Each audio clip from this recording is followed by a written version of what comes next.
What's up, everybody? Welcome to episode 4 of Last Man Standing. I am Tony Farmer. He is Ryan Hogue, 2003 Mr. Irrelevant, drafted by the Las Vegas Raiders. And we've got Oakland Raiders at the time, but the Raiders. And we have an awesome show today because not only are Ryan and I going to go through every single game from a survivor pool perspective, but we've also got a special guest on the show who will be coming on roughly about 15 minutes or so. It's a name that you've heard if you've been watching the NFL for the last few years. Bryant McKinnie, Super Bowl champion, former Pro Bowler, played for the Vikings and Ravens. We're really excited to have him on the show today. And he's going to give you his favorite pick for week 2. Before we bring him on, though, Ryan, how are you doing this week? And how much fun did you have watching week 1 in the first time as a Circa Survivor contestant?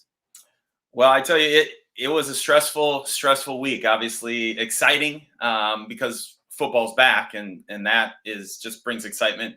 But, when there's a little skin in the game and it's not just, your $50 or $100 that you're doing with your friends on a survivor pool or fantasy football, like there's a lot of intense emotion. And then the fact that I was in Vegas around so many people with so much money and so many Circa Survivor entries on the line, like the intensity was palpable and it really caused this like really fun, intense, feeling I haven't felt in a long time. It was great.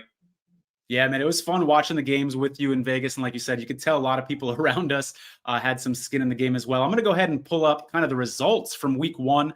This, of course, was published by Circa Sports on their Twitter page. So go ahead and take a look at this. The Cincinnati Bengals go down. That's the big news of the week. About 34% of the pool gone already on week 1, just on the Bengals alone. And we had 431 people lose on the Falcons. And I'll tell you what, Ryan, if people watched our show last week, we could have saved 431 lives because we were pretty adamant that the Falcons were a very dangerous choice week 1.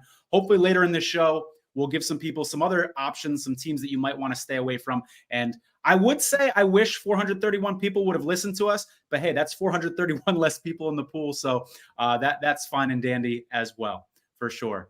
We're going to start talking about these week 1 games coming up soon. Before I do, though, I want to go ahead and give a quick shout out to Survivor Atlas. They've made a couple graphics for us today. If you are in Circa Survivor or really any NFL Survivor pool in general, make sure you follow Survivor Atlas on Twitter or X or whatever the heck you want to call it.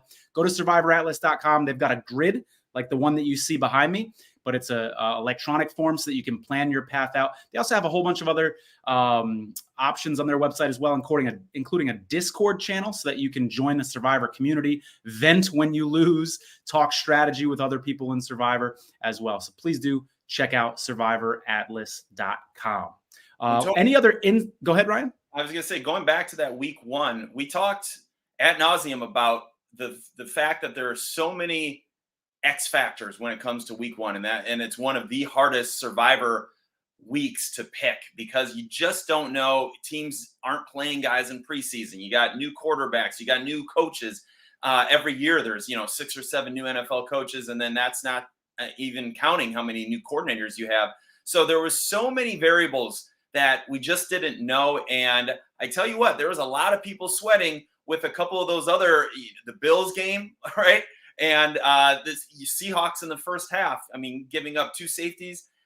So, yeah, you get a little more, the picture becomes a little clearer each week. But I would say that if a person's convinced that week 1 is the end all be all, and now I'm going to fade a certain team or ride a certain team, that isn't the allow more of the picture to take place. But at least we got some fragments of Bryce Young hasn't figured it out yet. And, the Pittsburgh defense under Mike Tomlin, always really good. And maybe we can't fade them.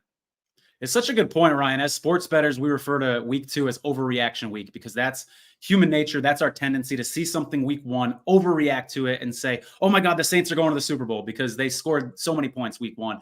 And we really do need to temper those expectations. We can keep each other in check as this goes on. But I really like the point that you brought up about these other teams who struggled week 1 as well. Could you imagine looking at this board if the Bills and Seahawks had both lost too? That was totally within the realm of possibility. And we'd be talking about literally 70 of the field. And the Bills kind of squeaked that one out. They got a little bit of help from the referees.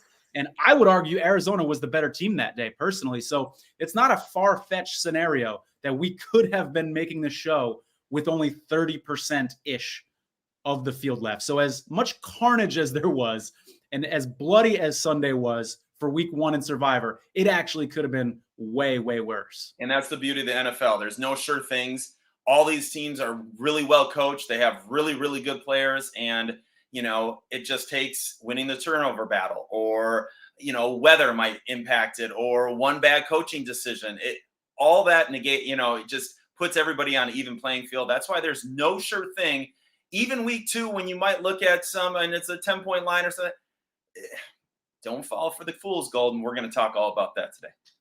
Absolutely. Ron, I wanted to ask you, do you have any sort of like commandments that you follow? I know some people are like, I'm never going to take a road team. I'm never going to take a divisional team.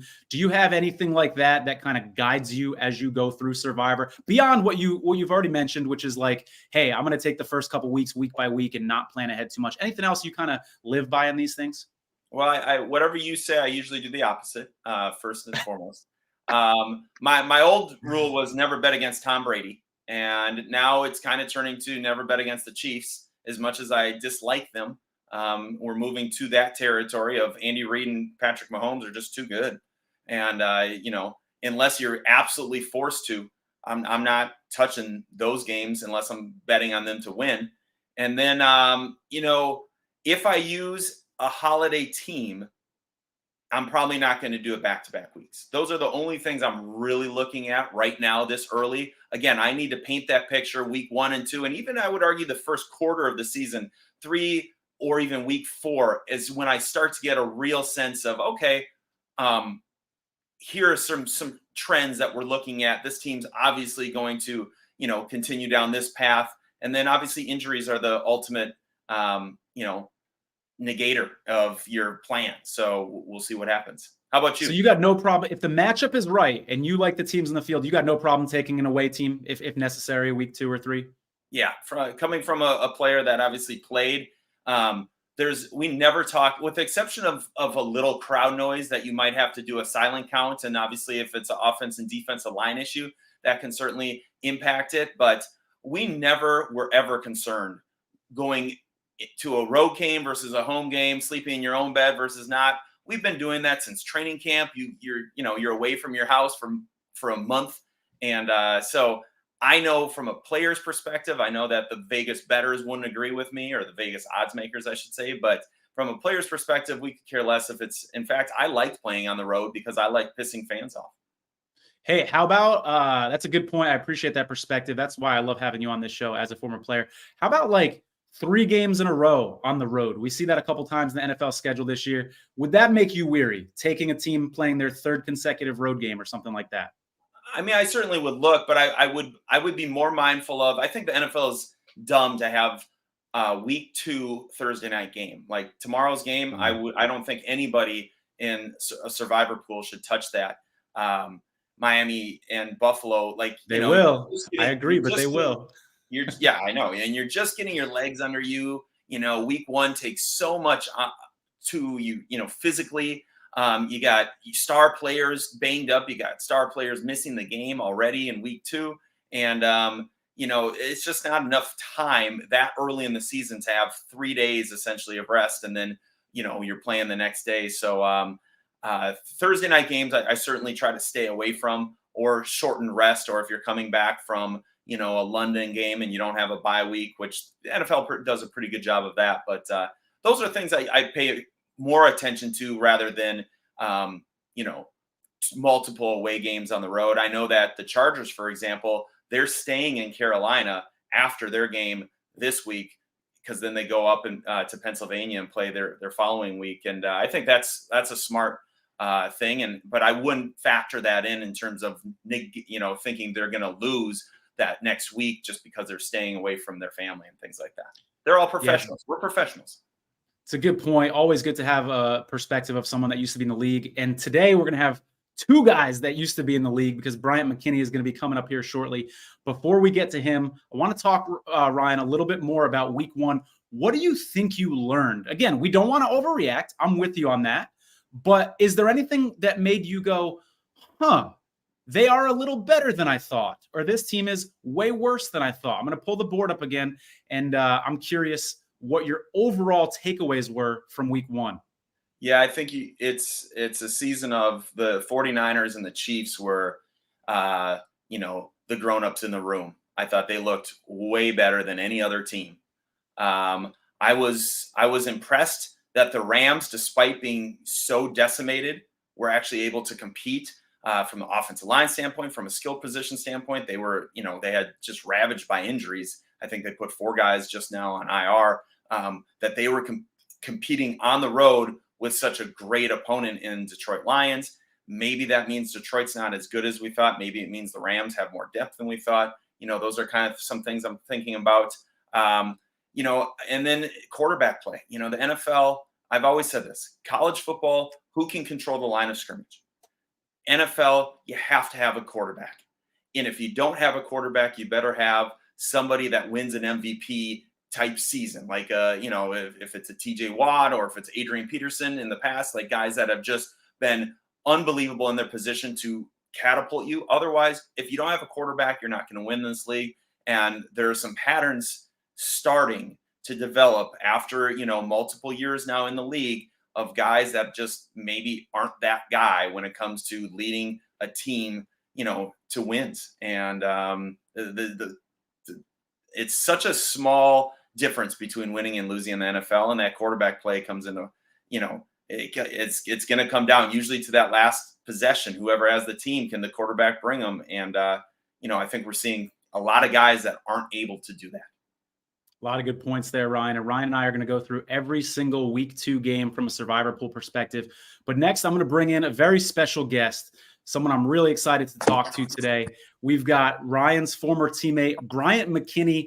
We've got a former Pro Bowler here, Super Bowl champion on the show. I can't wait to hear his week 2 perspective, Bryant. Thank you so much for coming on the show. How are you doing today, man? I'm doing pretty good. Thanks for having me. B-Mac, hey, Tony, you're selling them short. Just got inducted into the College Football Hall of Fame. Correct.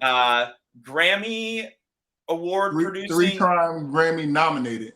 3-time Grammy nominated producer. Executive producer. Yeah. Executive producer. Appeared on, multiple TV shows, have multiple businesses. America's Got Talent. Yeah. Yep. Part of Players Choir, which was, made it a good run, and they're still together. Semifinals. Yep. And most importantly was Ryan Hogue's teammate in 2004, 2005, and 2006. I'm sure he puts that at the very top of the resume. Yeah. Ryan Hogue's teammate right there. Yeah. Thank you so much for being on the show. Hey, before we start talking about week 2, Ryan speaks so highly of you as a man and as a teammate. I only know Ryan from his time after the league. So can you tell me anything about this guy that I may not know? Ryan's a good teammate. He feels like he's the best looking NFL player that ever existed, but he's a great guy. Travels around, can do a lot of different things. Didn't know he played tennis as well, so he's also became a tennis buddy of mine. So Ryan can do a little bit of everything. So here's the deal, though. Brian and I really were never in the huddle together, or very rarely, because I had somebody named Randy Moss that played the same position as me, so I was behind him. So anytime the ones were in, and Brian obviously was always in with the ones, Randy Moss was there as he should be. And so I do remember a couple of times I'm trying to come back from the huddle because I was like a golden retriever. I just ran and ran and ran. And Bryant remembers my nickname was Tempo Violator because I just went 100% every single time. And there's an unwritten rule in the NFL that you find out that as you're coming back to the huddle, you never go between offensive linemen, right? The offensive lineman sets the huddle. And, for me, if I'm running 8 go routes in a row, like I'm going the quickest, straight line coming back, and I'm like, okay, what's the next play? And I remember a couple of times Bryant just was like, huh? And he's like, no, you don't come between me and the guard. And what's funny is Dave Dixon was at the time, was he right guard or left guard? Anyways, whoever it was, that was not well received. What's funny is Ray Rice he shared this very similar story for when I got to Baltimore. And I did the same thing to him. That's funny. I never paid it no mind, but it's really a thing because I keep hearing the story now. I love it. Got to put those guys in their place sometimes, man. I like it. I like it. Hey, looking ahead to week 2, I understand you still follow the league closely. You're often at games, etc. So as you look ahead to this week 2 board, I'm going to put a little graphic up here. We're looking for one game from you, Bryant. One game that you feel like would be the safest, no point spread or anything like that, just the safest game to take this week in week 2. What are you thinking? The Ravens versus the Raiders. All right, talk to me. Why do you like the Ravens over the Raiders so much? Because I was actually at the Chiefs versus the Ravens game last week, and I feel like they played well. They just had a couple big plays on defense that, caused them, to score touchdowns, whatever. The other team scored touchdowns. I think they played a pretty decent game. I think they are one of the top teams in the NFL, and it's their first home game. They're going to honor Jacoby Jones this week, so I feel like there'll be a lot of emotion there. And they're home, so it's their first home game of the season, and they just coming off a loss, so they want to kind of. I know a lot of times when guys lose, they want to kind of like they're so eager to play again, so they can get rid of that feeling. That's a good call, and you got a little bit of extra rest, right? Because those guys played on Thursday, so they played on Thursday. Theory, they should be a little bit more rested up. I like that. More fresh, and they don't have to travel. I like it. I like it. Do you have any concerns about that Ravens offensive line? I know they've got 3 new pieces, that continuity. Whenever I hear offensive linemen talk, they always talk about continuity and how important it is to have those guys together for a long time. This is a new line, and you're going up against the Raiders team that's got a really good defensive line with Max Crosby and Wilkins. So any concerns there in the trenches? I just feel like Lamar may just have to use his feet a little bit in this game just to get out of some situations, just in case, because I did watch the line and I seen like the guys had little moments of struggling against the KC's defensive line. So if that's the case, Lamar may have to just bail those guys out and just move around and be active and back there in the backfield. Gotcha. Can we get a final score prediction from you on this game? What do you think? High scoring, low scoring? I can see the score being like 24-17. Okay. Well, and so coming from a person that was drafted by the Raiders, Bryant's a Super Bowl champ with the Ravens. This is a intense duel. We were actually texting before this. He might go out there, and I was actually considering going out there as well to the game. Let me tell you why you're wrong, Bryant. Oh, okay, let's hear it. In the terms of why I don't feel great about the Ravens in this game, I obviously watched the Raiders game closer than most because I do sports broadcasting for them. I do a pregame and postgame show about them, and they still had a chance to win despite losing turnover battle 3-0. They lost the sack battle 4-1. They missed a field goal, and despite all that, and 2 of those turnovers were in Chargers territory, and despite all of that, they had a chance to win the game at the end. The first half defense for the Raiders was the best defensive performance in any half of football I watched all weekend, and I watched every single game. Obviously, I didn't, it's hard to watch all of them, every single play, but their first half defensive performance, they allowed Chargers 1 first down the entire first half.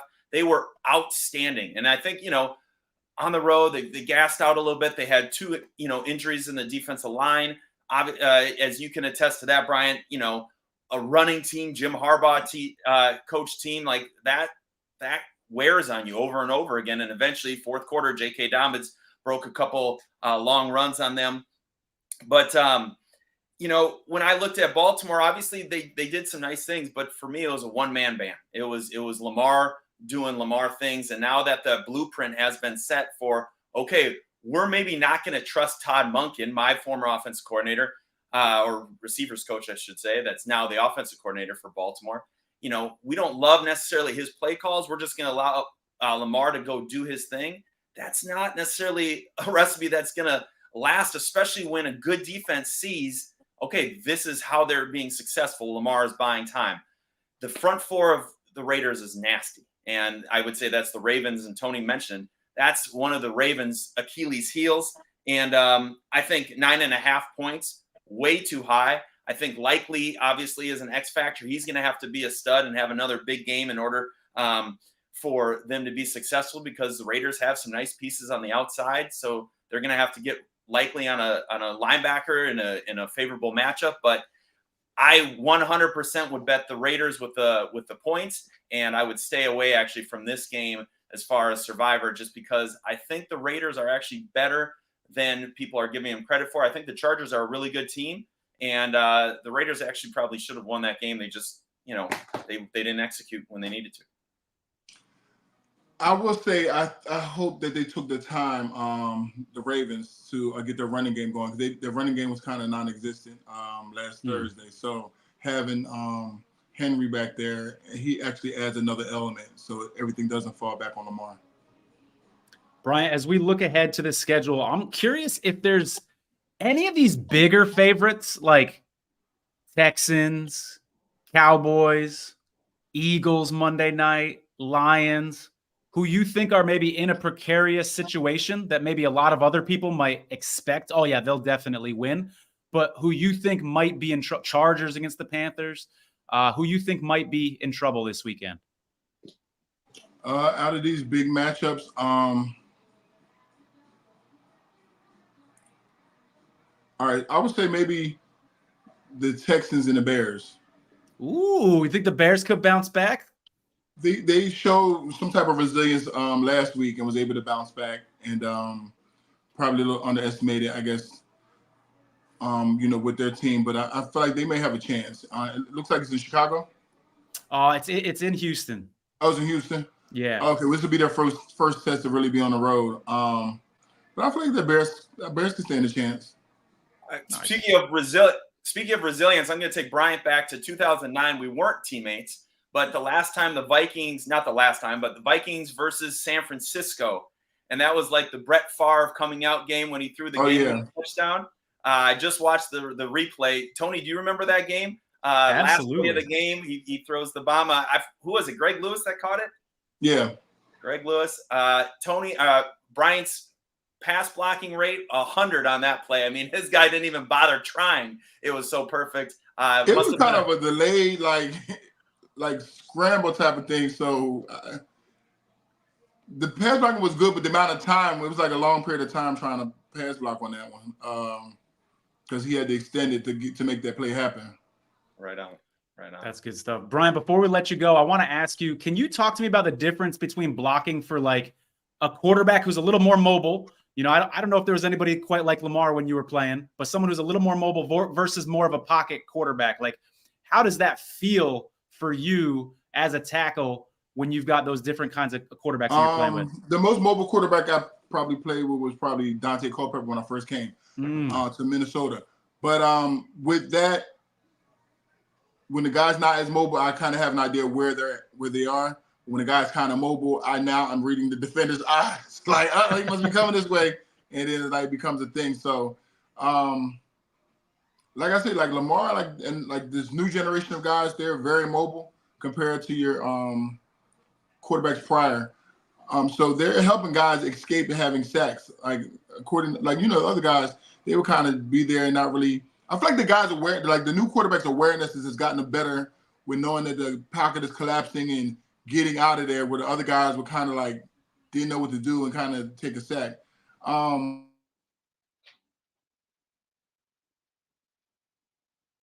At helping the offensive linemen. So I think the difference is really just having to read your defender and kind of seeing what's going on behind you at times. That's awesome. I appreciate that perspective. That's good stuff. Ryan, you got anything else for Brian before we let him go here? No, Brian, is there give us a 10-second rundown of what you're doing right now, if there's anything we need to pay attention to. Okay, I have a company called Let's Chat. We do language translation in real time based off your device setting. And then I also have my B Major Foundation, which is Healthy Kids, Healthy Living, Single Parent Homes, and Mental Health Awareness. Good stuff. Any websites that people can go to for more information on those? They can go to thebryantmckinney.com. Thebryantmckinney.com. Fantastic. And what's your Twitter handle? Or X, I guess they call it. Bryant McKinnie, BryantMcKinnie. Fantastic. Thank you so much. People spell my name wrong. People spell like the first name like Brian, like Brian, or they'll spell McKinney like McKinney. Like, so it's like I feel like people have a hard time sometimes like really finding me when they want to look for me because they're spelling something wrong. Gotcha. That's a good call. I bet that happens often. Thank you so much, man. No problem. Thank you. That was awesome. Good stuff. Bryant McKinnie, your former teammate. That was a lot of fun, man. Yeah. Hey, Good stuff. Speaking of Twitter handles, Tony, we're missing our Twitter handles on the bottom here. Oh, yeah. What's up with that? That's probably something on my end that I could do. I'm Tony's Market Tips. What's yours, Ryan? I don't know. I probably made it disappear by accident. At Ryan Scott Hogue. Sweet. Yeah. I got to figure this out. I'm just getting used to this whole hosting thing on my end. But he liked the Ravens. You push back a little bit, and it sounds like you don't feel quite as good about that game. It's the largest point spread on the board, so I would venture to guess it's going to be the most popular selection in Circa Survivor, just like the Bengals were last week.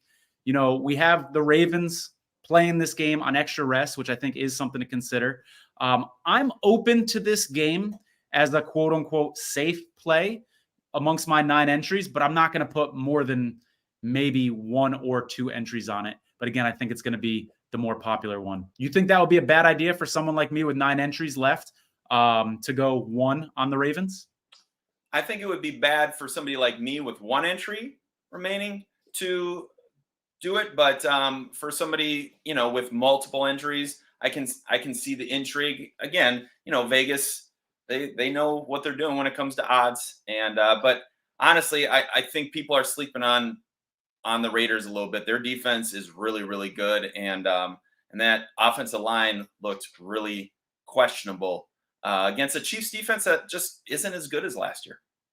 Yeah, good point, Ryan. And, you know, I realized not everybody that's watching now watched the show Saturday. So some people might not know who we took. So we should update people on that as well. You got through with your entry on the Texans, had a bit of a sweat. And then I got 9 of my 10 entries through, thanks to Seattle, thanks to Tampa Bay, and thanks to the Saints. So fingers and there's crossed a little asterisk with the Eagles. Yeah, the Eagles, which had already happened on Friday. So you had some on the Packers, and like let's call it like it is. Come on. I had 3 on the Eagles. We talked about this already. I had 3 on the Eagles, 2 on the Packers. I got 3 through with the Eagles, and I rebought on the Packers. So I'm at 9 entries. Don't make it sound like you went 9 for 10 because you did not.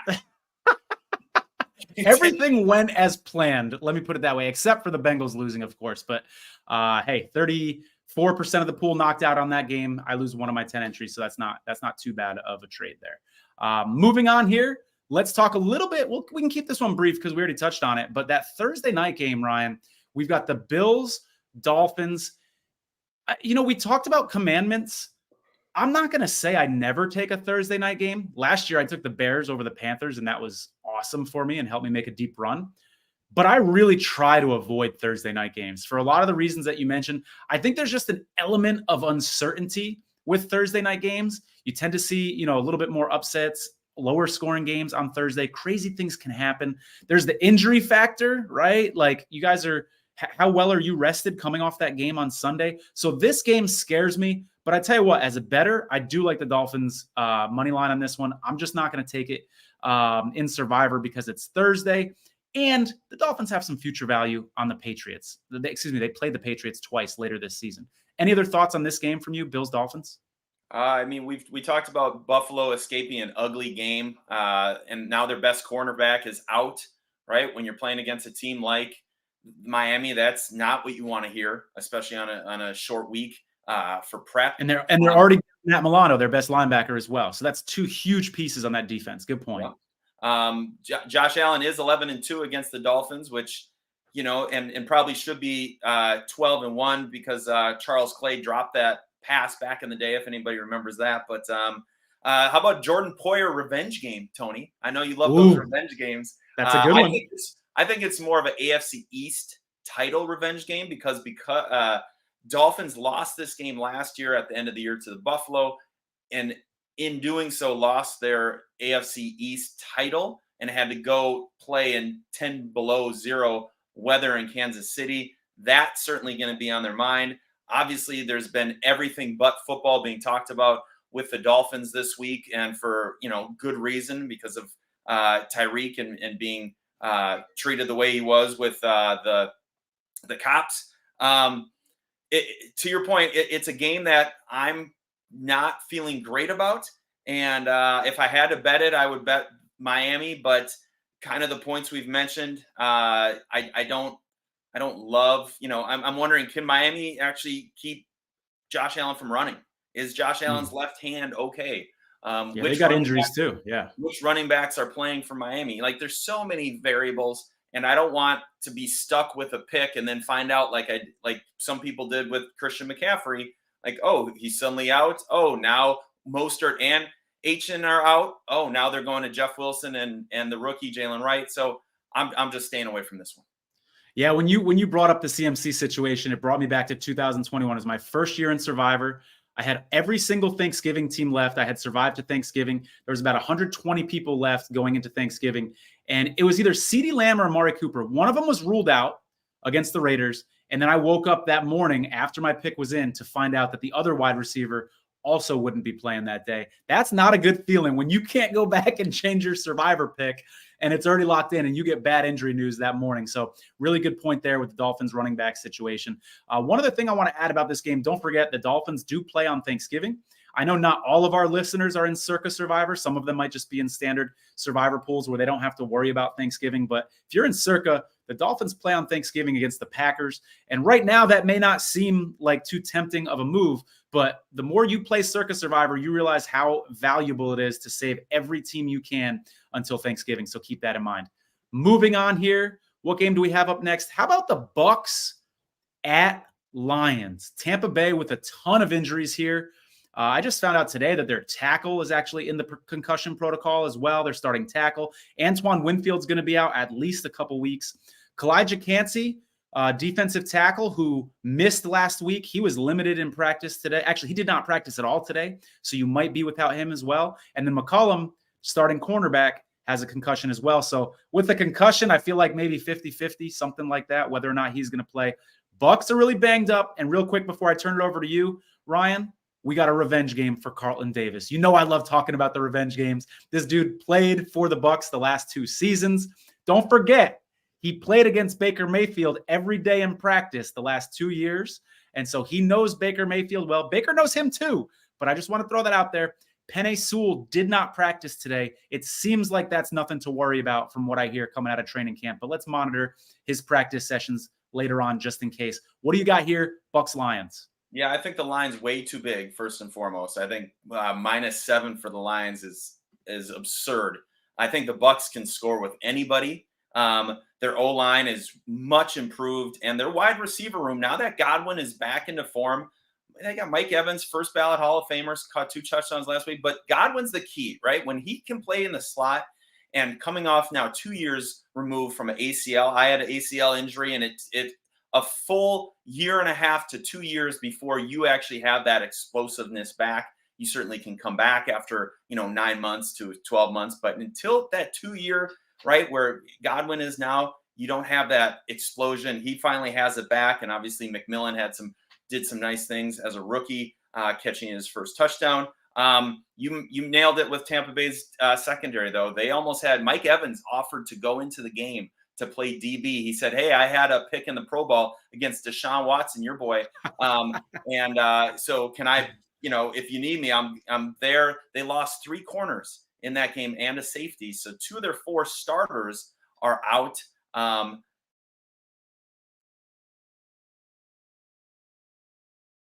Ryan, you froze there for a second. Oh, their cornerbacks were somebody that you're test. Okay, so your screen went black. Sorry. Going back to, can you hear me? Yeah, you're good. Okay. Their secondary is just, their cornerback room is not where you want it to be. They're bringing guys off the street. Probably will get minutes, and against Detroit's, powerful offense, that spells a really, really high-scoring game to me. Detroit almost lost to a Rams team that lost a ton of guys, and Cooper Kupp killed them. What's Mike Evans and Chris Godwin going to do? If I'm betting this game, it's going to be the over. It's going to be a shootout, no survivor pick for me here. I'm open to a survivor pick here on the Lions because I think they're such a strong bet to win this week, mainly because of those injuries for the Buccaneers. Of course, they're a Thanksgiving team as well. And so that is the best reason not to use the Lions here. And not just Thanksgiving. There's a couple really nice spots if you want to save them for another week that you could use the Lions as well. But for me having 9 entries, it is something that I'm open to because I may have some riskier picks this week.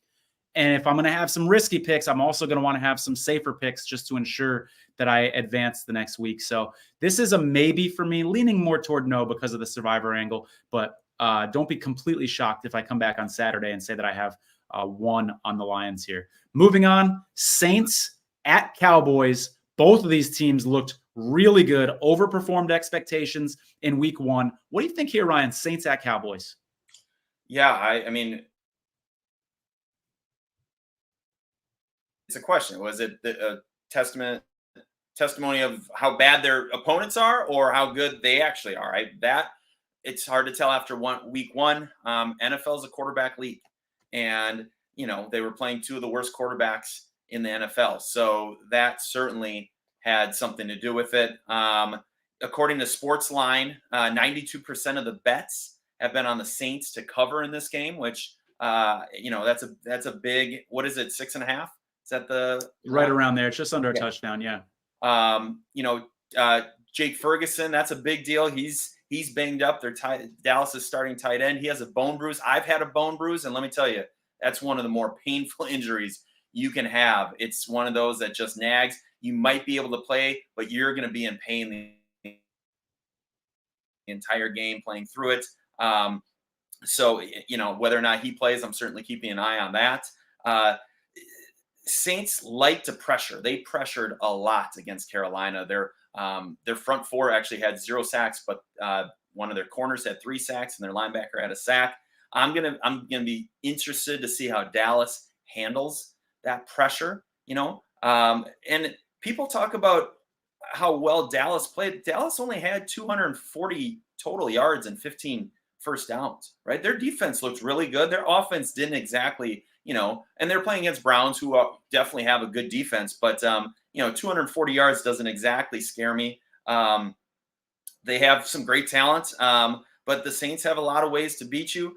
I'm picking Dallas will probably win since it's at home, but I'm not touching this game because I wouldn't be shocked to see the Saints win. Yeah, I think week 2 is so fascinating because some of the safer, sure thing options in Survivor, Detroit, who we've already talked about, certainly Dallas here in these situations. Even if you go back to Miami, if you want to try to get cute, these are all teams that play on holidays. So it's like the best choices, seemingly the safest choices, the teams most likely to win are all on holidays. So it's like if you're in Circa Survivor, in my opinion, you need to start planning ahead now because what you do this week may impact what you have to do for Thanksgiving or Christmas coming up. With this game in particular, I kind of feel the exact same way about the Cowboys here as I do about the Lions. I'll say the same exact thing that I said for that game. I like them to win this game, but I don't know about it for Survivor. But because I've got 9 entries, maybe I sprinkle 1 as a safer pick. Moving on. Next up, we've got Chargers at Panthers. This is going to be one of the more interesting games on this schedule. You and I were at the sportsbook. It seemed like every time we looked up at that Saints-Panthers game, the Panthers either didn't have the ball or they were doing something stupid with the ball, like, getting a punt block or throwing an interception or getting sacked. This was an ugly, ugly performance for the Panthers. Although, what did we say at the top of the show? Let's not overreact to week 1. Ryan, what do you think about putting a survivor pick on the Chargers this week? Yeah, so I went back and watched this game. My eyes bled a little bit like Oedipus, but I made it through. And it was bad. I mean, it was a comedy of errors. It did not look like a team was ready to play, and you got a rookie head coach, right? I'm not ready to say that, he's a better coordinator than he is head coach, but man, it did not look good. The big takeaway for me was Young under pressure, his rating was 0.0, and the Saints pressured him all day. And it wasn't just with their front four, because they really didn't get home with their front four. They blitzed a lot, and they did very, very well putting pressure on him. And, the Chargers, obviously I watched that game because can you still hear me? Yeah, you're good, man. Keep talking. Oh, You're good. sorry. I'm frozen on my screen, but I'm going to keep talking. You're perfect. No worries. The Chargers, they get after the quarterback. I obviously watched that game with the Raiders, and their front four was really, really good. They got an unbelievable D tackle and obviously two really good defensive ends. The Panthers obviously lost their best player this week. He went to IR, and that's a big deal. The question is, the Chargers don't do a lot of things sexy, but they just out execute you and out coach you. They keep it real simple. And I feel like that's a recipe for a win against a team that doesn't have a lot of confidence in their quarterback, doesn't maybe have a lot of confidence in their coach. And, they're going to do between the tackle running. They're going to do play action. They're going to do quick passing game, maybe a shot or two down the field. And, that's a big question with Carolina's best player being out. And they just gave up over 40 points. They do have a good corner in Horn, but he gave up 3 touchdowns this last week. So he's going to be obviously looking to bounce back. And, they don't want to be the bear of, the brunt of everybody's, making fun of them and jokes and stuff 3 years in a row. It's been 2 years and counting. For me, Chargers are a very live survivor pick. Yeah, the Panthers are very banged up. You mentioned them losing Derek Brown. They were down their top 2 tight ends last week. One of them just went on IR. The other one is questionable this week. He may or may not play. So they're injured at the tight end position as well. Clowney missed practice with an ankle injury. Ryan, I wanted to ask you about this one. It may be a little irresponsible to speculate what's happening with someone's injury, but if he's questionable with an ankle, but he was riding the bike all day, do you think this is more of like a Veterans Day off? Or like what do you think the chances are of Clowney playing in this one? No, what NFL teams will do is anytime you have an injury and it's lower part and soft tissue, instead of being a part of practice, they have you on a pretty strict and intense bicycle session. You're one-on-one with a trainer, and they just make sure that you're getting some sort of repetition of using those muscles that you're going to use during the game. So that's normal. And so it's not a vet rest day or anything like that. It's he's got an issue, and they just trying to make sure he doesn't, isn't able to only play 57% of the snaps when he comes back. So good chance he plays, you think, on Sunday? He was questionable today. Well, the official designations are now, but he didn't practice today. Did not practice today, but he was on the bike all day, according to beat writers. I mean, I would say, Clowney's he's a beast. I think he'll end up playing. Yeah. Cool. Yeah. I guess my thinking was, hey, if your ankle's good enough for a bike, then you're going to be okay to play, which is, of course, not necessarily apples to apples there, but it did give me some sort of a signal that the injury mustn't have been too bad. I agree with you that the Chargers are in play here. And I'm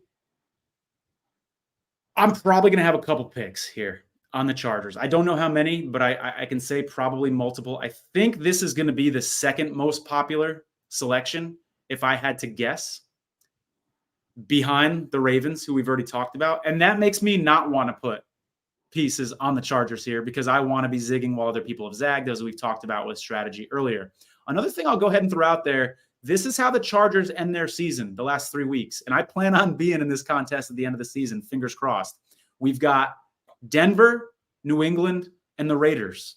If you can leave a team like the Chargers, and if you're alive at the end of the season, it gives you a lot of flexibility in your choices to have a team that you feel somewhat comfortable with in all 3 of those weeks, because then you can kind of pick your poison, so to speak, decide where to put them.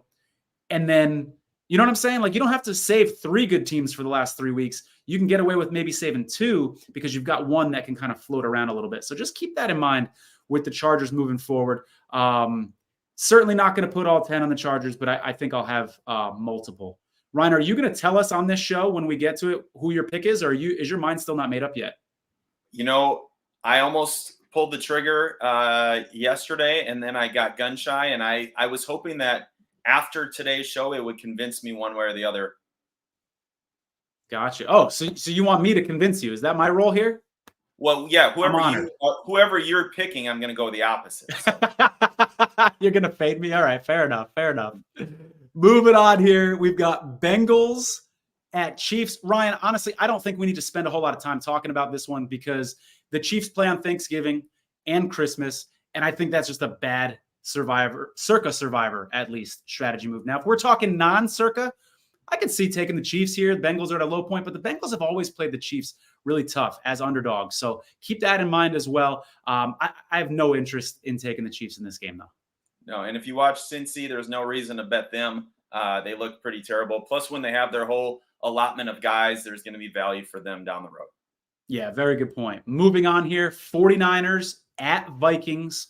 As you can see on the screen, 67% win probability. If you're just joining us, the reason that Ryan and I rarely talk about point spreads and instead we talk about these win percentages is because they're a lot more accurate assessment of who's most likely to win the game. And this is Survivor. We don't care about point spreads. We want to go to these win percentages. So 49ers have a 67% win percentage based off of the money line odds from odds makers. What do you think about this one, Ryan? Before you say anything, I do want to remind you that the 49ers went to Minnesota last year as 7-point favorites, and they lost that game. You don't need to remind me. Brock Purdy had a I want to remind our audience. I know these things because I ride with the Minnesota Vikings. Yeah, I'm staying away from this game. I told you guys about Minnesota last week. They were one of my survivor picks in my smaller non-circa league survivor pools. They got a really good defense. They got really good coaching. And JJ is going to be the best player on the field. He was last week. He had 4 catches. San Francisco obviously looked like they were in a class of their own when it came to the NFC. But to Tony's point, like they looked pretty good last year. I think they were undefeated or had maybe either 4-0 or 5-0 or 5-1 going into October. Minnesota. That seems about right. Yeah. Yeah. And lost that game. Minnesota's pass rush is really good. Van Ginkel just showed up on the practice report or injury report though, and did not practice today. That's a big deal. The Jets really didn't push San Fran, and it was because their first 2 drives wide open down Lazard drop, second drive Breece Hall fumble. Right after that, it was like, all right, well now we're playing from behind. We come one-dimensional and really one-dimensional when every single pass just goes to Garrett Wilson. Right. The Jets did a nice job of keeping San Francisco to just field goals. But it's a short week. It's a long flight. I say I have bet this game at your own demise. Yeah, Minnesota's a tough place to play, as the 49ers found out the hard way last year. Like I said, Purdy had a touchdown, 2 interceptions, not one of his best games last year. And it looks like CMC is probably not going to play in this one for the 49ers. But even when he did last year, they held him to 45 yards. He had 3 yards a carry last year. And I think this Vikings defense has gotten better since last year. I think this one's dangerous pick if you're on the 49ers. I will say this, though, Ryan. 49ers don't have any holidays moving forward. So I immediately like them better than some of the other teams that we've talked about earlier. And this is an opportunity to zig while other people zag. Like, this is a game with the 67% win probability that a lot of other people aren't going to be on. And there's not a lot of weeks in Circa Survivor where you can get a team this likely to win, at least according to odds makers, that a lot of other people aren't going to be on. So it does fit that strategy of kind of being, it won't be an island. There'll be a couple people on the Niners, but sort of being on an island, if you will, away from everybody else's picks. It checks that box, but I wouldn't be shocked at all if the Vikings won. And hey, it's a revenge game for Sam Darnold. 49ers backup quarterback last year. I love the revenge angle. 49ers said, hey, you're too expensive. We don't want you to be our backup quarterback anymore. You go and sign somewhere else. So I wonder if he wants to show the 49ers how valuable he is in this game. Moving on here. Browns at Jaguars. This is a fascinating game here. You mentioned earlier the Cowboys kind of made the Browns look, their good defense look mediocre at times in that game. Jaguars, I think, would you agree the Jaguars put up more of a fight than a lot of people expected in that Dolphins game? They covered the spread, but they were leading early in the first half. So Jaguars put up more of a fight. I wouldn't be surprised to see a good chunk of people here on the Jaguars, Ryan. What do you think? I mean, yeah, I mean, Jaguars.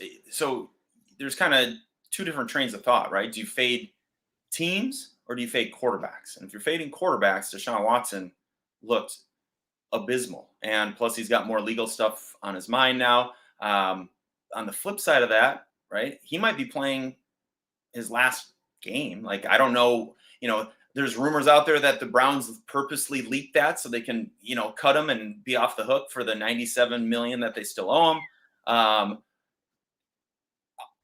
One could argue that, because he knows that this is it, like, he might go and ball out too. Like, so we'll see. I know that Tua missed a few deep throws, and so there's going to be some opportunities against the Jaguars, from a passing perspective. And obviously, Cleveland has some weapons on the outside with Cooper and Judy. And Njoku being out, that's a big deal. Thornhill, starting safety, being out, that's a big deal. Jacksonville should have won that game against Miami, and I'm a big Miami backer. It seems, though, that, Deshaun Watson's already lost his teammates. And when you have that, like, and you're the quarterback, you're the, franchise quarterback, like, it's hard to get up. And especially when the defense played, pretty solid against Dallas. And then you look at who's on the other side of the ball and you don't even cheer for him. I could definitely see some people going Jacksonville. If I had multiple entries, I definitely would. I do not. So this is a game I'm not necessarily going to be a part of, but it's not a bad pick. I'm open to the Jaguars here for my 9 entries. They're not a holiday team moving forward.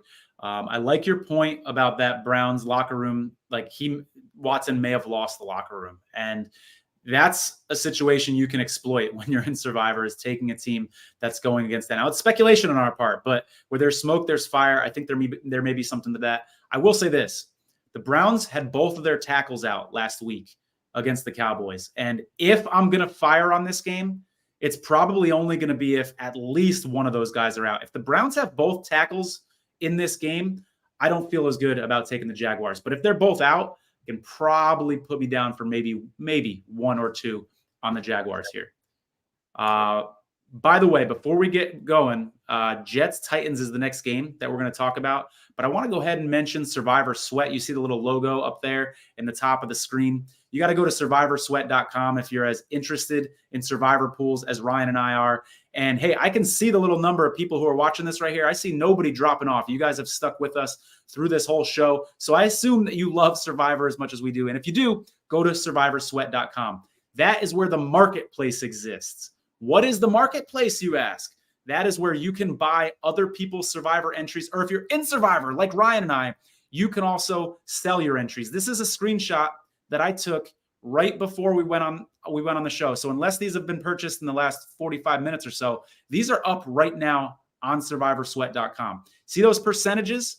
You see 10%, 90%. That's how much of the entry is for sale. So the seller gets an opportunity to determine how much is for sale. It might be 1%, it might be 49%, it might be 99%.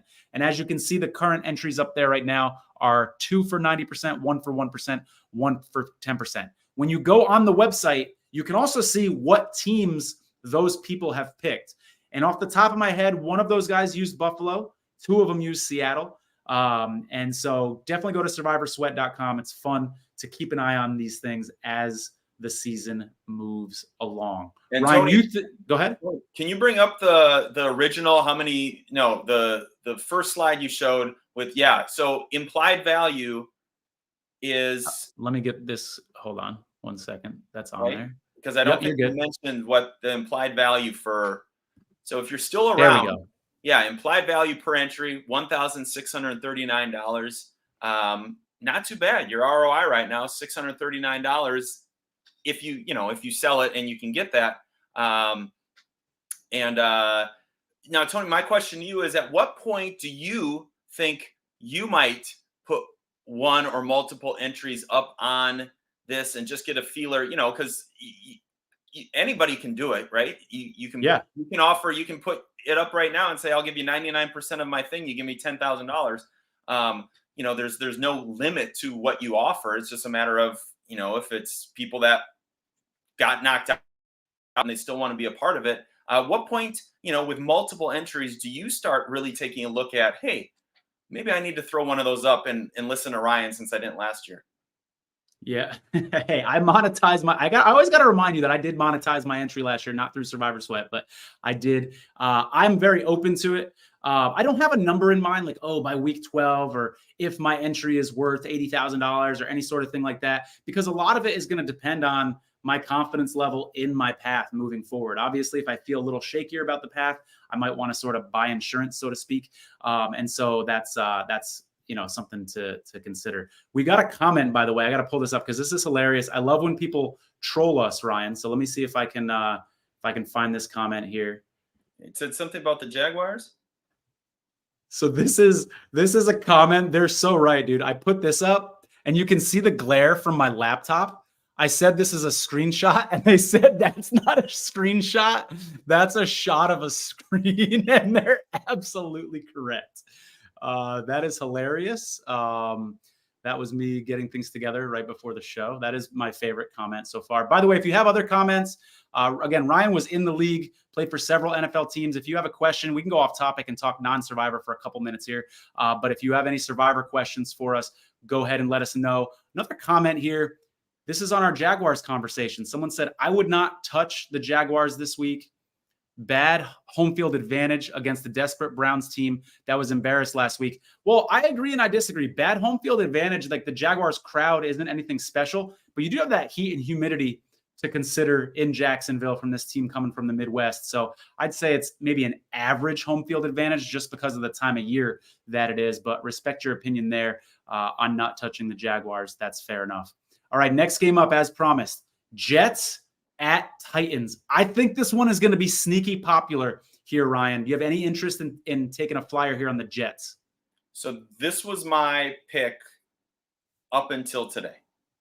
Not up until the show, but until I started doing a deep dive and watching games and stuff like this. Tennessee did everything right until they didn't, right? As they say, a defensive masterpiece against the Bears. And again, we don't know. Everybody thought the Bears were going to be really good. Are they? I don't know.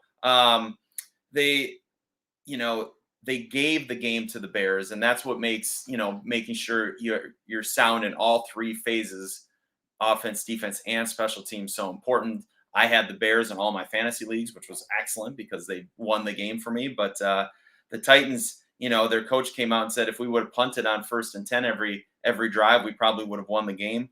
The Jets defense was shockingly manhandled, and I thought their defense was going to be better than it was last year, and it clearly wasn't. I mean, San Francisco obviously is a tough first year opponent. The offense looked super predictable. We're going to give the ball to Breece Hall, and we're going to throw the ball to Garrett Wilson. And, it seemed like the Niners knew that. And if they can't run the ball with Hall, they're in trouble because Rodgers, Aaron Rodgers, I've always said, is the best quarterback of all time when it comes to navigating a pocket and throwing outside of the pocket. I stand by that comment. I am not an Aaron Rodgers fan. I grew up a Minnesota Viking fan, so I hated Brett Favre. I hated Aaron Rodgers. Aaron Rodgers is the best of all time when it comes to moving outside the pocket and throwing the ball. He's unbelievable. When you coming off an Achilles, and you saw the same when it came to Kirk Cousins, those, and I think I've had an Achilles injury. I had a second-degree rupture of my tendinous junction between my Achilles and calf, which is similar to what McCaffrey's dealing with, actually. But I've never popped my Achilles.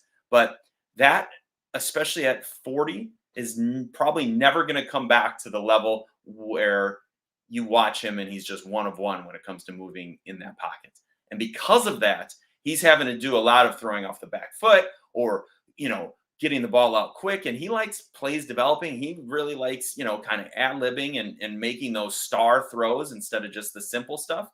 And Nathaniel Hackett really kind of just has a simple offense. And, it doesn't provide for a lot of that, navigation. And I think that's where some of the issues you saw against a really good defense. I'm still torn as to if I'm going to, trust the Jets or not, because I do believe it's hard for me to think them starting 0-2, especially in that division with Buffalo, with Miami, starting 0-2. Both games on the road, obviously tough games, but Tennessee, from an offensive standpoint, they run the ball well. Well, San Francisco ran the ball really, really well against the Jets. So, but this is one that I'm keeping an eye on, and I probably will wait until Friday night to make my call, depending on how things shake out. Is Mike Williams going to come back and play at all, or play more than 9 snaps or whatever he had last week? So those are things I'm looking at. Yeah, I like this comment here. Someone said, I learned from the Niners-Jets game that a schematic coaching advantage can trump personnel. That's very true. I mean, that's something you certainly want to look at in all these games. Who are the play callers on both sides of the field? Do they have history with each other? You got an offensive coordinator who's 6-0 against a defensive coordinator. That's the kind of trend that should be getting your attention in survivor pools, whether it's Circus Survivor or otherwise. I'll tell you what, on this one, Ryan, you kind of took the words out of my mouth. Before this season started, I had the Jets in this spot week 2. I thought that the Titans were going to be a bottom 5 team. They still might be, but I'm a little bit more optimistic on the Titans now. Now, this is where we say, let's not overreact to week 1, but I do think the Titans I was underrating the Titans. And they get Jamal Adams back this week. Say what you want about his coverage skills. He was exposed at times last year, but it's nice to get a veteran like that back in the lineup. And Hopkins only played like 16 or 17 snaps in week 1, and he's seemingly back better at practice. So I think you're going to get a full complement of snaps out of him in week 2. That's going to help the Titans' case. Jets are on a short week. All these things I'm saying now are reasons why you might want to be careful with the Jets. But I'll say the similar thing that I said to a game earlier, like the 49er game. This is an opportunity to take a team that's a decent favorite, and I don't think a lot of people are going to necessarily be on the Jets because they looked so bad week 1. So this is an opportunity, if you like the matchup, to sort of zig while other people zag and take the Jets early if you have multiple entries. I don't think it's a terrible idea. It's not a strategy that I'm going to use at this point, but I'll just throw that out there as a devil advocate to my own strategy. I think L'Jarius Sneed is going to travel with Garrett Wilson, and that's a problem for the Jets. And if they can't run the ball, L'Jarius Sneed is a shutdown corner. He shut down the Bears last week. That's a problem. And so the more I talk about it, the less confident I am and leaning towards now not picking the Jets. Yeah, good point. And now I will say this. I might be more bullish on the Jets moving forward. I still think they're a playoff team. I think they're going to be fine. Yeah. But I want to see them get rolling. Like we talked about with the Bengals. Let's see them pick up some steam before we start risking a survivor entry on them moving forward. Next up, Seattle at Patriots. This one I think is going to be quite popular, really? Even though the win percentage is down around 62%, 3-point spread, 3.5, depending on where you look. I think there'll be quite a few people here on the Seahawks, even though the Patriots got a win surprisingly last week. Any interest in the Seahawks for you here, Ryan? No. If anybody watched the first half of that game, Seattle-Denver, Seattle looked terrible in that first. The coaching staff didn't have them ready to play. They gave up 2 safeties to Denver. They weren't connected. They couldn't get their ball to their playmakers. Obviously, second half, they were better, and their defense all along looked really good, but they made Knicks look really bad. But I know you've loved Knicks, since preseason. And let's not mince words. You loved Knicks and being the starting quarterback. You got to be so ridiculous. That's true. Let's pull up the clip. But anyways, you got to run the ball against this team when it comes to Seattle, and that's what New England does well. New England, I thought they looked great. They have a shutdown corner, so whoever he matches up with, whether he travels or not, I don't think they're going to throw to that side of the game or side of the field. They won the line of scrimmage on both sides of the ball against Cincinnati, and we all, people were predicting Cincinnati to to be really good. That now they may once they have their full complement of players, but obviously there's a reason 34% of people went down with that game. They're going to have to, do the exact same game plan to upset Seattle, I think. And if it's close at half and they win the time of possession, they're going to win this game. I'm telling you right now, New England will win the game if it's close at half and they win the overall time of possession, because that's the blueprint for how they succeed, right? Their quarterback, Jacoby Brissett, has enough wiggle to get out of the pocket and find, make time for, small throws down the field on 3rd and 4. How many times did he just frustrate you? I was next to you while you were cursing at the TV because, Brissett was just making that one extra play to a tight end, or that one extra, run for a first down, or giving himself one extra second to throw the ball. Nick's bought some time, but just couldn't make a throw downfield.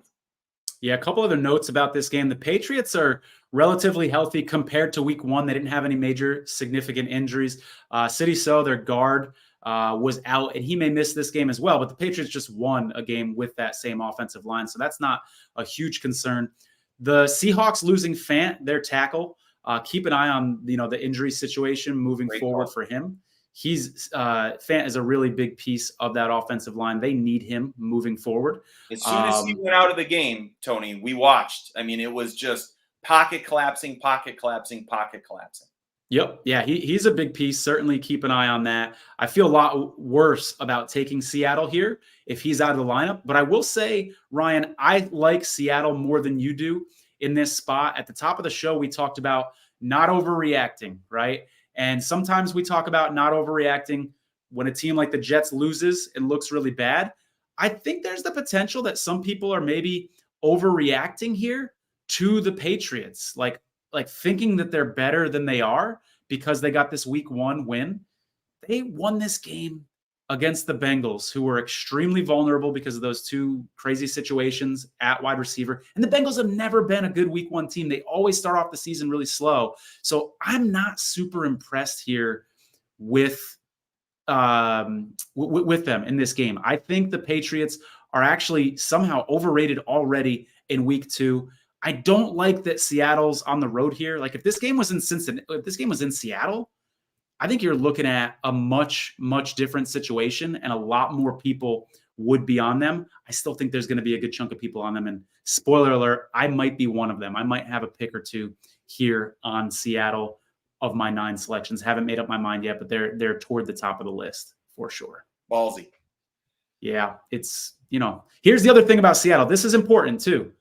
If you don't use them now, you've really only got 2 other shots to use them, in my opinion. Week 6 or so, it might be week 7. They play the Giants, decent spot, and then Christmas against the Bears. And that's an interesting one to talk about, Ryan, because before the season started, you're kind of like, oh, that game's a coin flip. Seattle at Chicago. Now Seattle looks like a decent shot on Christmas against Chicago. We don't want to overreact. But that game, Seattle seems to have a little bit more value. Wait, what's that reaction for? You don't think after week 1 Seattle looks a little better? You thought Seattle usurped your they were better watching them play Denver. No. I'm just talking about the circumstances because Chicago looks so bad. Like going into the season, I feel like that was probably almost a pick'em game, 2-point spread. I still think it's a pick'em game. Seattle looked awful in the first half. Bears offense, their defense looked amazing. Bears defense, their offense will come around. Yeah, I just think Caleb looked so bad, and I think he'll come around. But I moved Seattle up my board a little bit on Christmas when I'm trying to decide what the heck to do with those 3 Christmas games. I said, you know what? Maybe I want to save Seattle for Christmas, and I wasn't necessarily thinking about that before. So we may have a difference of opinion there. We got another little comment here. Oh, that's a good point. Thank you for bringing this up. That's such a good point because the Bengals, it was their tight end. I think their backup tight end was like the 2-yard line or whatever. And and fumbled at like the 2-yard line. And this game, I think, looks a lot different if he has a little better ball security. Well, Gesicki dropped that ball in the end zone as well. But anyways, you can point to any NFL game and say, well, if this hadn't happened, then this. So I agree. That's a great point. Yeah. But that's not going to, turn me. Little strategy talk. Someone said if I have one entry or two entries left, one on Seattle, one on Chicago, with Christmas being so late in the season, that's not a bad idea. But as someone who had two entries left in the final 80 last year, I'll tell you this, it's not easy getting two entries to that point. But if you can, more power to you. It's a great idea. Moving on here. Colts at Packers. Ryan, I think this is going to be a sneaky pick for people in Circa Survivor, even though, well, you got the Packers, by the way, they play on Thanksgiving. You're not going to take them in this game anyways, though, because they're starting quarterbacks out. No Jordan Love. You've got who I would say one of the worst quarterbacks in the league, even like one of the worst backup quarterbacks in the league, in my opinion, in Malik Willis. When you look at like advanced analytics and things like that, this dude has just struggled every start he's gotten. It's going to be starting for the Packers. Sneaky time here to take the Colts, who aren't a holiday team, who don't have a ton of really good spots to use them later in the season. I think a lot of people are going to be on the Colts, and I can see that rationale. What do you think here, Ryan? Do you have the probability you can pull up?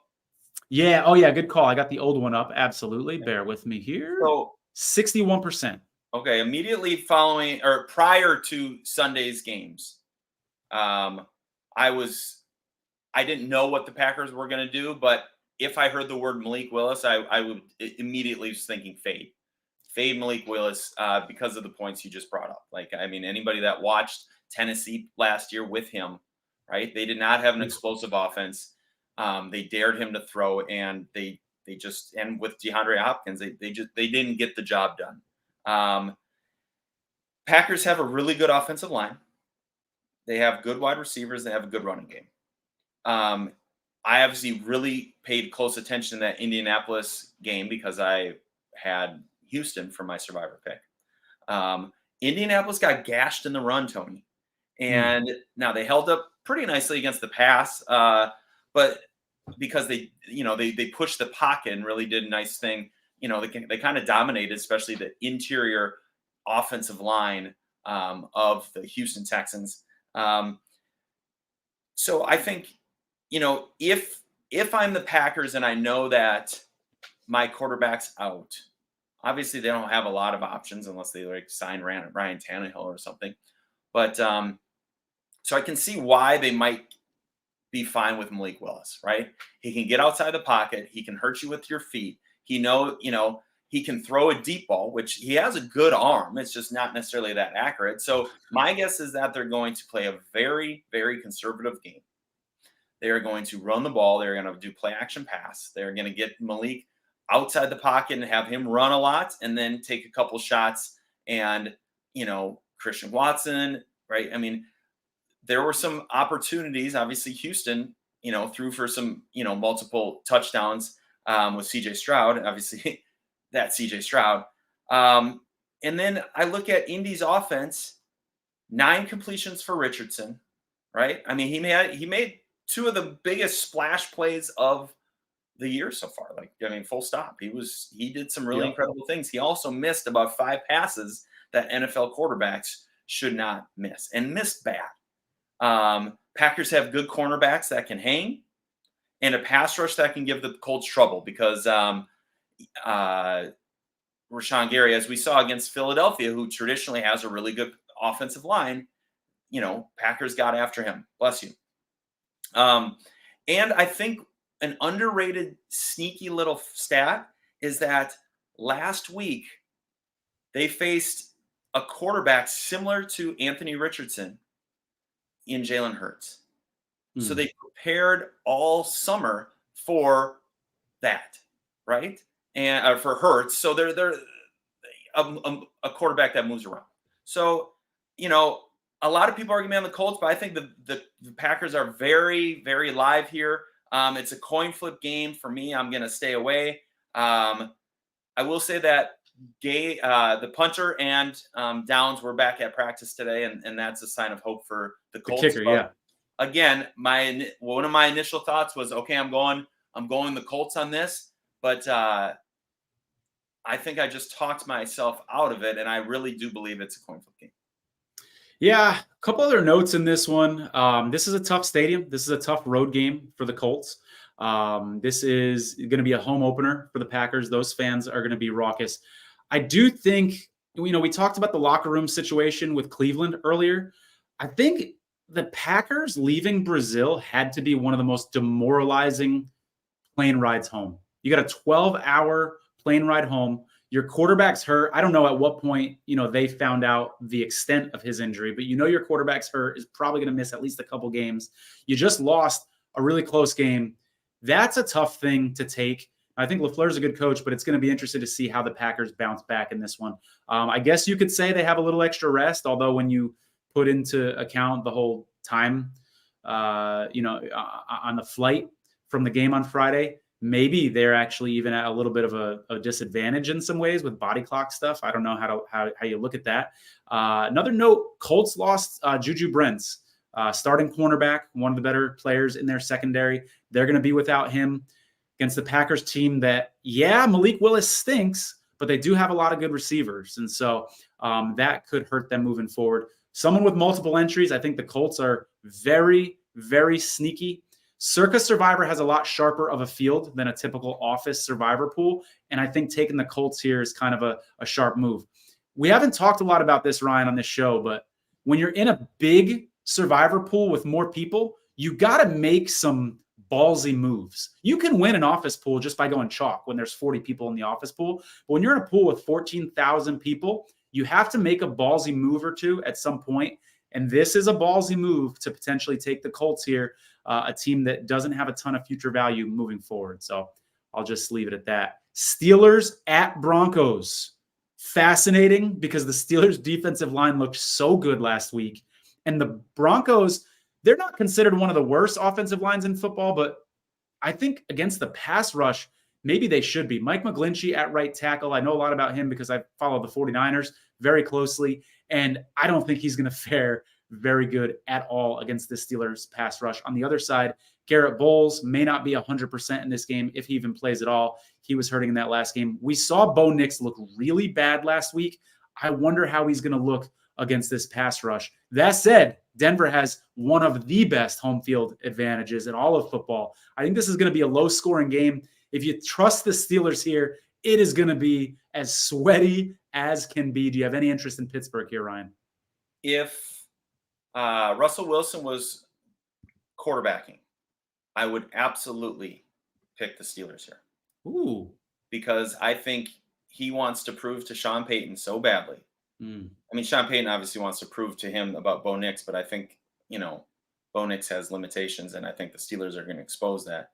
I'm not a fan. I'm not a believer in Fields, so it's really hard for me to believe that, any game with him isn't going to be a white knuckler. Tomlin, again, one of the things we said last week, bet against Tomlin to your own peril. Like, he's 24-6 against rookie quarterbacks. 24-6. That's unbelievable. Their defense, unbelievable, but Denver's defense actually matches up pretty well because they're going to put Surtain on Pickens. And outside of Pickens and the running game, they don't have. We saw I sent you the map of where Fields throws the ball, to the right, to the left, nothing between the hashes, right? So if I'm Denver, I'm guarding the hashes. I'm making him throw the ball down the field and down the middle of the field. And I just don't think Fields, I think he's playing so not to lose because he knows that I'm sure Russell Wilson's 95% now. And as soon as he loses a game and plays poorly, Russell Wilson's back, right, as the captain of the team. I think they're going to put Russell Wilson back in. But until then, they can use the excuse, hey, we're going to wait until you're 100% healthy. He's playing so not to lose. I absolutely think Pittsburgh is a viable option here. But again, I don't trust Fields. I think it's going to be a low-scoring game. It's a tough home field advantage with the altitude, and the kicking game certainly comes into play in altitude and things like that. But if I had multiple entries, I would put one on Pittsburgh.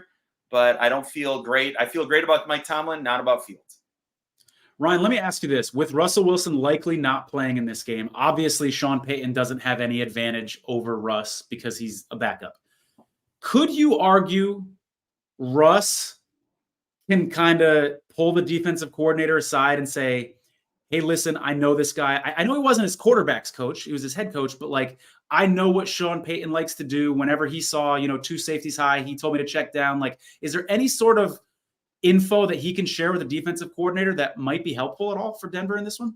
Tony, For Pittsburgh? That happens all the time. In fact, I can remember at least 2 times the Buccaneers and Washington week prior to week 1, after I got released. I want to say it was like 2005 and 2006. Those respective teams brought me in. That was the team I got cut from, and Minnesota was one, and I can't remember the other team I got cut from, but that was their week 1 opponent. I went into the defensive staff, like I did the workout and all the things, and they're just trying to decide if they want to sign me or not. And then I went into the defensive coordinator's meeting room, and I met with all the defensive coordinators. They gave me a marker on a whiteboard and said, "What is Minnesota trying to do here?" Nice. Greg Williams was the defensive coordinator for Washington at the time. They played Minnesota week 1. I think this was 2006, and we had a 30-minute chalk session. And afterwards, he's like, "You need to be a coach." That's what he told me. I remember I wrote it like a badge of honor. Because I had no allegiance to Minnesota at that point, because I was so mad that they cut me, and it was like a surprise. And I was like, I'm going to give you guys everything. Here's the checks. Here's the audibles. Because once you instill, you don't really change it. You might tweak a few things here and there, but like when we have a hand single and it's like, this is going to be sticks, or this is going to be going to the belt or the pant leg is seam, right? Seam route in 2-minute offense. I was writing every single check. What's our live color? So long-winded answer to your question. Yes, Russell Wilson is going to his defensive coordinator and having that conversation right now. And that absolutely impacts the game.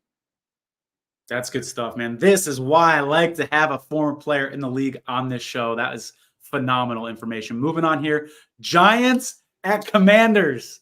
Is someone I know some will. I wonder how many in Circa Survivor have the stones to take either the Giants or the Commanders in this one. 55% win probability for the Commanders. Let's not spend a lot of time with this one. I think, to your point, if this was later in the year and you had a little more knowledge, you would probably have to take one of these teams, just because, if you want to be the last man standing, this is what it's all about. My thing says nope. Don't know if Minnesota and Tampa are really that good, or if these teams are really that bad. I think Giants defense is actually pretty good. I think Washington, their offense is in pretty good hands with Jane Daniels. Is the Giants offense that bad, or is Minnesota's defense that good? Is Washington's secondary that bad, or is Tampa's passing game that good? Like, I'm staying far, far away from this one. The one thing I'll say about this game before we move on is that you've got Dan Quinn now with Washington. When he was with Dallas, and Ryan, I know it's a different personnel. I get that, but he gave the Giants nightmares. In 2 games against the Giants last year, the Cowboys had 12 sacks. The score of those games combined was 89-17. Dan Quinn knows the Giants, and he gave Daniel Jones fits last year.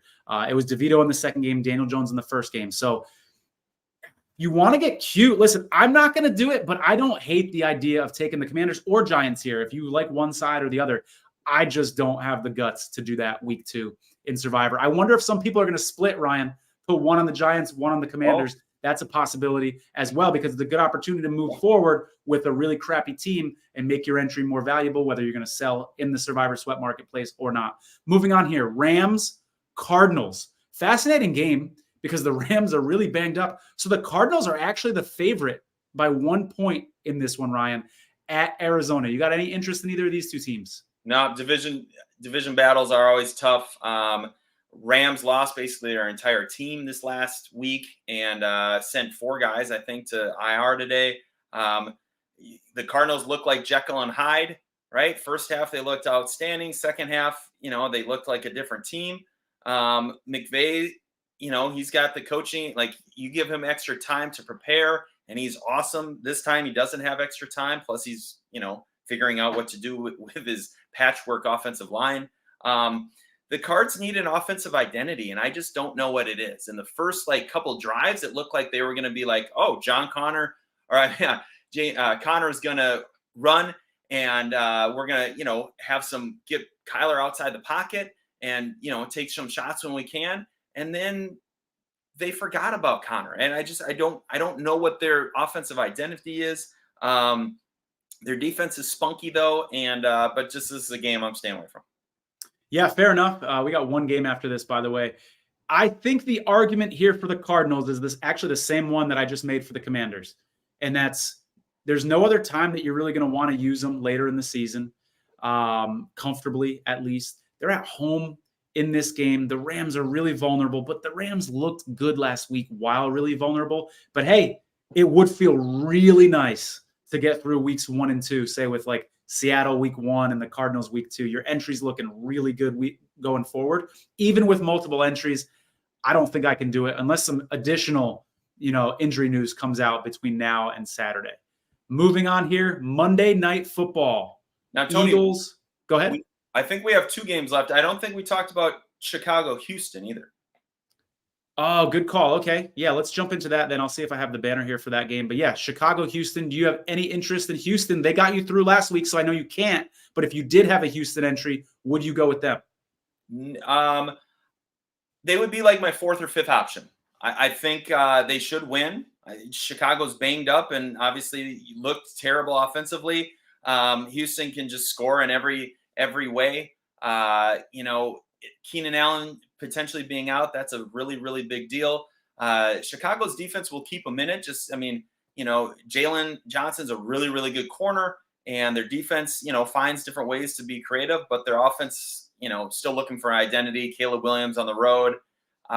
It's fascinating. The number 1 picks of the last 2 years facing off. So there's some tasty storylines, but like I said, Houston would be like my 4th or 5th pick. I do think they're going to garner some entries for sure, especially if Chicago isn't fully healthy. But, I think there's better matchups out there. Yeah, I agree that they might be quite popular, especially with how bad the Bears looked last week. You mentioned Keenan Allen. I think he's going to play. From what I was reading, one of his teammates, DJ Moore, was interviewed, and he's like, oh, he's fine. He's just an old man. We did all see him limping in week 1, so we'll see. But Odunze's hurt too. And so Odunze, I think they're considering him week to week. So I'm going to pull out my inner Ryan Hogue here and say if they've only got one real threat at wide receiver who's 100%, that would be DJ Moore. The Texans have Stingley on the other side who can kind of neutralize him, and that's a really good matchup there for the Texans. So I love the Texans to win this game. I like it a lot, actually. There is a lot of good opportunities to use Houston later in the season, though. So just kind of keep that in mind as we move forward. Monday Night Football, Falcons, Eagles. You got any interest in the Eagles here Monday night? No. 0. I'm not for my 1 pick. No, I think Atlanta's better than they showed. I think Philly is a little weaker than they showed. I don't like the way that Atlanta's playing Kirk Cousins, designing an offense over him. He is a under center, play action pass, rhythm quarterback. They played him out of shotgun and pistol every single snap, or maybe not, 95% of the snaps. They did not run play action one time.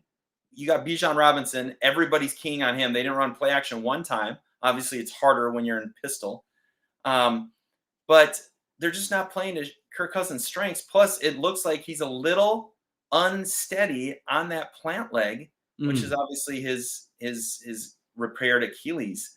I still think they have far too much offensive firepower to, discredit as an offensive unit. I think they just ran into a bad matchup in terms of their right tackle versus TJ Watt. And TJ Watt single-handedly ruined that game for Atlanta. Even that being said, it was down to the end, and Atlanta played probably, I would argue that's going to be their worst game of the year. Absolutely their worst game.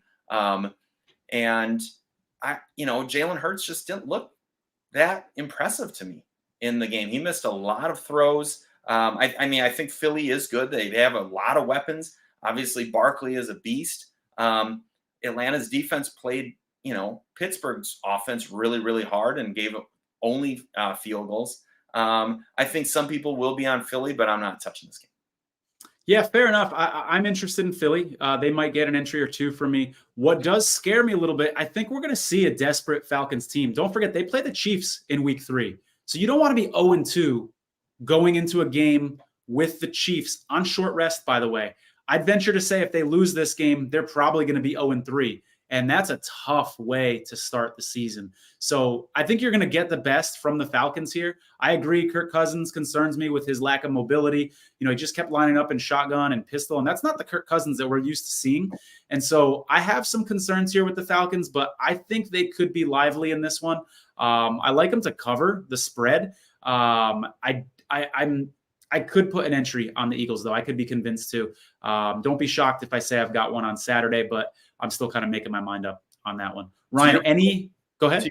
To your point, they have at Eagles, home to Chiefs, Saints, Buccaneers. That's a tough next 4 games. So. And if you keep going, like it doesn't get, there's one game against the Panthers, I think, in there, but then they've got a second matchup with the Saints. Like next 7 or 8 games on their schedule are tough. They need to start stacking some wins. But I will say this about the Falcons. They finished the last 4 games are very soft. I don't have the teams in front of me right now, but they have a very soft finish to their schedule. So they're not a bad team to try to save toward the end, kind of like I was saying about the Chargers a little bit earlier in the show. Ryan, anything you want to say before we get out of here? I want to say thank you to Bryant McKinnie for coming on the show. Thank you to you for arranging him to come on the show. That was a great take from him on why he likes the Ravens. So nice to have another player in the league on the show. Anything you got? We will have another special guest next week. Stay tuned for that. Maybe 2. We'll see if we can make it happen. Keep them coming with the Twitter questions. We love interacting. We want to make it as viable. This is for you guys. So thanks for tuning in. Continue to tune in. Tell a friend about it. And Ravens win, but Burns FV. I'm not sure what the FV wins, but this guy likes the Ravens to win, though. We know that. Burns. Okay. Well, anyways, Justin Dover, appreciate your input. Tony, always a pleasure. Till next time. All right. Take care, guys.